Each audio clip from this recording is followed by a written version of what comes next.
جو یو ہے نا، جو ابھی تلک جس کے ساتھ ہے، وہ خود بخود چھا جاتا ہے جی بادل کی طرح، نکالنا مشکل ہوتا ہے، نکالنا تو آپریشن ہے، وہ خود بخود ہی محویت پیدا ہو جاتی ہے، خود بخود نکل جاتی ہے۔ مقصد یہ کہ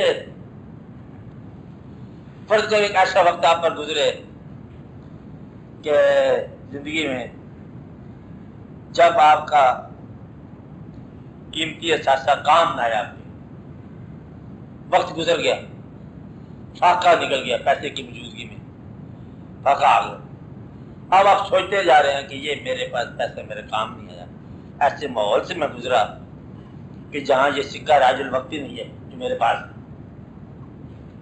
تو اگر آپ کو وہاں سمجھ آ گئی کہ یہ افادیت پیسے کی نہیں ہے، افادیت کسی اور شے کی ہے، تو پھر ہمیشہ کے لیے آپ کی وابستگی اس ذات سے کم ہو جائے گی جس کو آپ پیسہ کہہ رہے ہیں۔ مقصد یہ ہے کہ اس کی حقیقت سے متعارف کرائے تب آپ آئی ایم نکلتا ہے۔ یہ بات ہے، اگر حقیقت کی تعارف نہ ہو تو بڑا مشکل ہے، کہاں نکلتا ہے؟ نکالنے والا آپ ہی پھنسا ہوگا دوسرے درجے پر۔ اس کا مقصد یہ ہے کہ اس کی افادیت اور اس کی حقیقتوں سے اور اس کی اپنی نتھنگنس واضح ہو جائے، جس کو آپ نکالنا ہے نا وہ آپ واضح ہو جائے کہ یہ نتھنگ ہے۔ تو پھر ہے کیا چیز؟ ہے وہی کہ جو اس کا امر ہے۔ امر کی دریافت جو ہے نا کسی انسان سے ملتی ہے، وہ خود بخود بات سمجھ جائے گی۔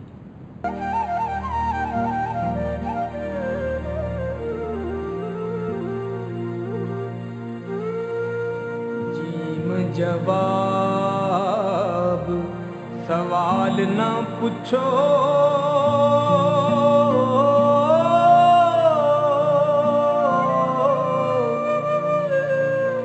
کی ہے روگ ساڈا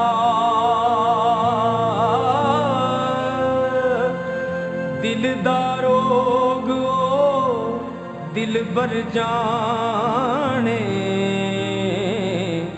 جھگڑا کیے تو ساڈا دل دا روگ او دل بر جانے، جھگڑا کیے تو ساڈا آپ ہسے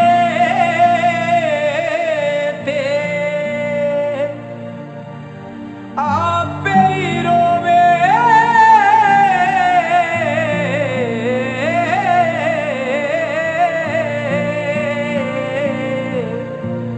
آپ تو آپ ہے ڈاڈا،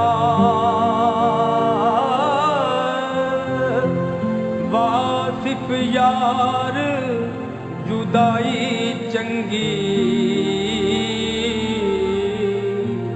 کہہ گیا یار اساڈا، واصف یار جدائی چنگی،